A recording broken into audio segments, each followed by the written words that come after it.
It's bad enough that I'd completely avoid the intersection, take back roads around anyway just to not go through there.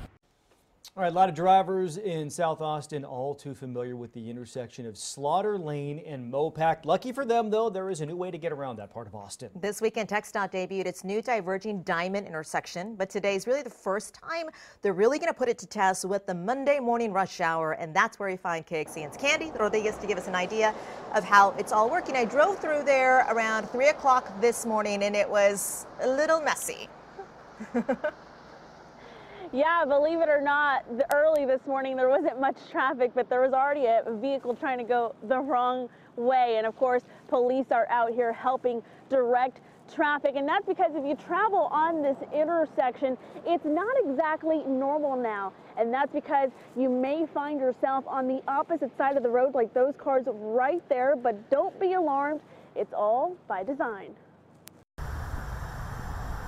It's not what many of us are used to. It's opposite of what American, roads do. So a lot of folks have some trepidation at first in driving these because we're not in England. We're talking about a diverging diamond intersection. The goal is to allow drivers to quickly travel through an intersection by getting rid of the left turn arrows. It temporarily shifts traffic to the left side of the road, allowing through traffic and left turning traffic to continue on. We have about 47,000 vehicles going southbound on Mopac. When they get to Slaughter, that number goes down to about 25,000. So a lot of folks are exiting at Slaughter, and they really need this for mobility. TxDOT officials say not only will it improve traffic, but safety as well by reducing the number of crash points on the roadway, some by even 50%. You're not going to get those head-on and T-bone collisions, or you shouldn't get them with the DDI. But not everyone is a fan.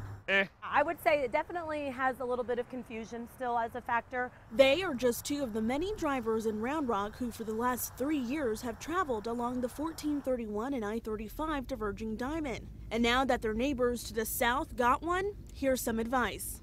Don't get frustrated. Be patient. It's going to be a learning curve. TxDOT officials say this diverging diamond should cut down on your commute time, especially if you're traveling along the bridge here. But again, if you are heading out this morning and you are going to cross here at Slaughter and Mopac, pay close attention to all the signage that is up. Police will not only be out here today, but for the rest of the week to help direct traffic as we all get used to this new diverging diamond. Guys, back to you. Okay, Candy, thank you. As Candy mentioned, Round Rock drivers are familiar with the diverging diamond already because there's one at RM 1431 and I-35. And the hope is to add others at I-35 and Williams Drive in Georgetown and I-35 at Palmer Lane.